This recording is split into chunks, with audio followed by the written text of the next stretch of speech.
pemirsa, saya mengawal kasus Subang ini setelah 1 bulan peristiwa, belum juga terbongkar siapa yang menjadi pelakunya.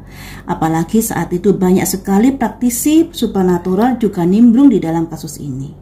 Juga terdapat banyak framing yang macam-macam pada kasus ini. Pertama kali saya mengawal kasus ini, prediksinya saya masih meraba-raba karena saya belum tahu siapa Ibu Tuti, siapa Amel, siapa Pak Yosep, siapa Yoris, siapa Danu, dan siapa-siapa yang lainnya. Dalam prediksi saya yang pertama memang ada simbol raja. Nah, raja itu saya mengartikan kemungkinan adalah kepala keluarga. Bisa juga kepala yayasan, bisa juga kepala sekolah. Berhubung saat itu saya tidak mengetahui siapa yang memegang kunci dari yayasan, makanya saya juga ada kecenderungan saat itu mencurigai Pak Yosep. Saya pikir Pak Yosep yang aktif dalam mengelola yayasan. Ternyata setelah saya sekian hari mengawal kasus ini, baru muncul kabar-kabar di media sosial bahwa Pak Yosep tidak begitu aktif di yayasan. Yang lebih aktif adalah Yoris, Ibu Tuti, dan Amel.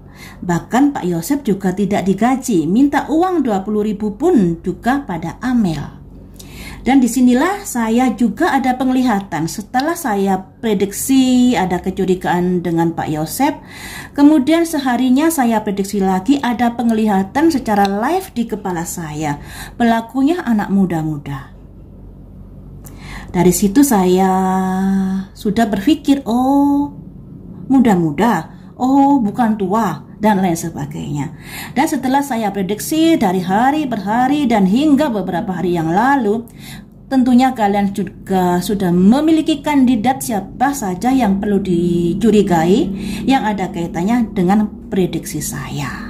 Banyak sekali komentar netizen yang kurang menyukai dengan prediksi saya, karena prediksi saya berseberangan dengan prediksi penarot yang lain kala itu. Saya dihujat, dimaki, dan lain sebagainya. Demikian juga dikata-katain yang inilah, yang itulah, sampai body shaming juga. Sebenarnya jangan mengata-ngatain dulu. Katailah, hujatlah setelah hasil akhir dari pengumuman ini. Apakah prediksi saya melenceng jauh? Ataukah prediksi saya bisa dikatakan 85% benar? Nah, disitulah kalian bisa menghujat saya ketika prediksi saya hampir 90% tidak tembus. Karena saya juga manusia, saya nggak berani bilang 100% benar. Kan yang namanya prediksi kan juga masih, ibaratnya mengintip sesuatu yang masih abu-abu. Kadang-kadang dalam mengartikan juga mungkin kepleset omongan dan lain sebagainya, itu juga bisa. Makanya buat kalian yang komentari prediksi saya yang begini yang begitu, jangan komentar dulu, nanti setelah kasus ini terbuka baru komentar. Hasil akhir dari prediksi saya itu nantinya berujung kemana? 85% benarkah atau 85% bablas semuanya? Barulah komen. Kalau masih sekarang ini, tentu kita nggak bisa membuktikan apa prediksi saya benar dan tidak. Walaupun kalau kalian mengikuti dari awal prediksi saya hingga sekarang, tanda-tanda dari keakuratan prediksi saya sudah menampakkan hasil, ya.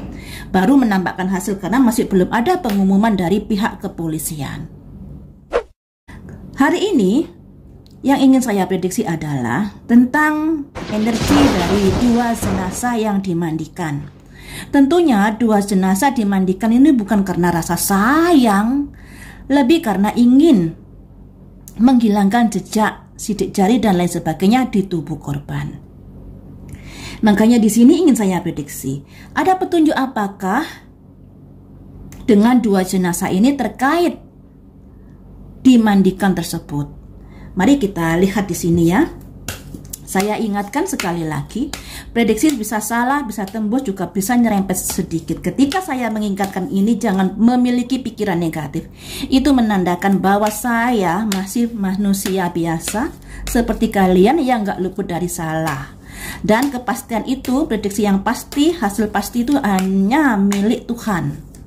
Saya paling jengkel kalau ada orang, oh begini-begini, hanya karena saya bilang seperti itu.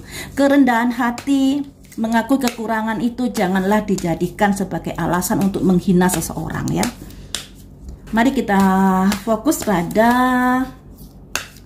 dua jenazah yang dimandikan. Ada petunjuk apakah? Dua jenazah yang dimandikan, ada petunjuk siapa? Terkait orang-orangnya tentunya, dan terkait dengan tujuan, motifnya. Walaupun di beberapa prediksi saya kemarin itu lebih kuat, maksudnya lebih kuat motifnya ke arah materi. Pelaku ingin meminta uang, ya. Apa yang didapat dari petunjuk dua jenazah dimandikan? Wealthy man keluar lagi, ya. Anak muda kaya. Dulu dalam pengawalan 2 tahun yang lalu, anak muda kaya ini keluar, makanya pelakunya adalah anak muda kaya, anak perlintih. Nah, beberapa hari yang lalu ini juga keluar anak perlintih, anak muda kaya. Nah, kalau kemarin itu juga anak muda kaya, juga ada gadis istimewa. Makanya saya mengartikan kuncinya di anak muda kaya dan gadis yang diistimewakan oleh orang tuanya. Itu menjadi kunci juga, selain dari anak yang lugu dan innocent, ya. Kan karena ada kartu yang keluar, itu beberapa prediksi saya yang kemarin itu. Kemudian ada petunjuk apa lagi terkait dua jenazah yang dimandikan? Judication. Anak muda kaya ini nanti akan masuk di persidangan. Anak muda kaya akan ketangkap masuk dalam persidangan. Ini ya. Selanjutnya ada petunjuk apa lagi?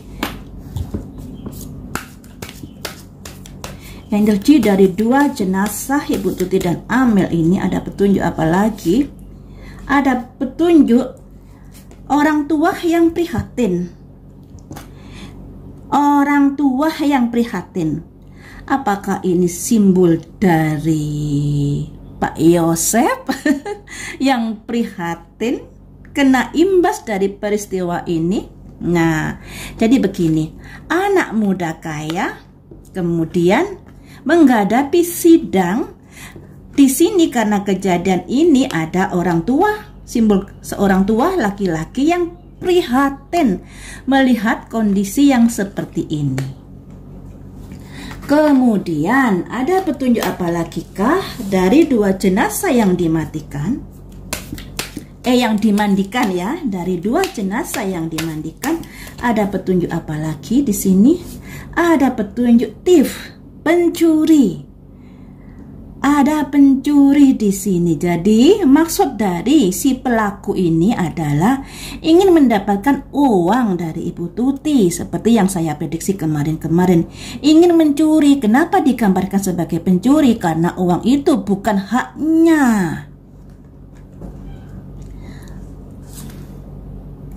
Ada simbol kereta. Terus ada tulisan journey yang artinya perjalanan. Proses dari sebuah perjalanan. Main female, perempuan utama. Siapakah perempuan utama ini? Kemarin itu ada main male, laki-laki utama. Sekarang ada perempuan utama yang keluar di sini. Seorang pencuri, ada proses sebuah perjalanan, bisa dikatakan perjalanan dari kasus ini yang terhubung dengan wanita utama. Jadi di sini ada kaitannya dengan seorang wanita juga, teman-teman. Seorang laki-laki muda kaya terhubung dengan seorang wanita utama. Apakah wanita utama ini adalah istri dari laki-laki muda kaya, ataukah wanita utama ini adalah pihak lain di luar dari saksi-saksi yang sudah kita ketahui? Entahlah, ya. Kemudian 3 kartu lagi, ya. Saya ambil 9 kartu. Ada petunjuk apa lagi kah di sini? Lovers, ya. Ada simbol cinta. Cinta ini bisa diartikan hubungan antar sesama manusia yang lain jenis. Bisa juga dalam kasus ini dikatakan sebagai kerjasama atau keterkaitan. Kemudian ada petunjuk apakah lagi? Langsung saya ambil 2 kartu ya. Ada simbol rumah pengadilan, ada simbol gift hadiah. Lagi-lagi masalah materi. Jadi di sini teman-teman, kalau artinya seperti ini. Yang memandikan jenazah ini ada kaitannya dengan anak muda kaya. Anak muda kaya ini bisa menyuruh orang, bisa juga dia otaknya, atau bisa juga dia yang apalah yang ada kaitannya dengan peristiwa ini. Dan anak muda kaya ini nanti pada akhirnya ketangkep dan disidangkan. Dengan kondisi yang seperti ini, ada seorang orang tua yang prihatin melihat anak muda kaya ternyata tersangkut dalam peristiwa ini dan disidangkan. Kemudian, kenapa bisa seperti itu? Karena anak muda kaya ini ada kaitannya dengan thief, ingin mendapatkan sesuatu padahal itu bukan haknya. Dan anak muda kaya ini yang ingin sesuatu dan itu bukan haknya, ada proses perjalanan, ada proses terkait dengan main female. Ya, main female ini wanita utama. Apakah wanita utama ini adalah biang kerok dari peristiwa ini? Misalnya wanita utama ini menghasut anak muda kaya ini, ya, untuk melakukan sesuatu terkait dari kematian Ibu Tuti. Ini ada kaitannya the lovers. Ada hubungan cinta. Hubungan cinta atau hubungan kerjasama antara anak muda kaya ini dengan main male ini, wanita utama. Kemudian dari sini ada gedung pengadilan. Tentunya gedung pengadilan ini ada kaitannya dengan sidang ini tadi, judification ya, judication. Dan disinilah ada kaitannya dengan ingin mendapatkan hadiah terkait dengan yang dikatakan mencuri ini. Jadi secara gamblangnya ada seorang pemuda kaya. Pada akhirnya pemuda kaya ini ditangkap dikarenakan dia melakukan sebuah kesalahan. Awalnya dia ingin mendapatkan uang, padahal uang itu bukan haknya. Dan orang muda kaya ini terhubung dengan seorang wanita yang masih muda, main female maksudnya. Main female, wanita utama. Tentunya wanita utama ini adalah wanita yang sudah menginspirasi pada anak muda kaya itu untuk melakukan atau untuk meminta kepada Ibu Tuti terkait dengan harta yang bukan haknya itu.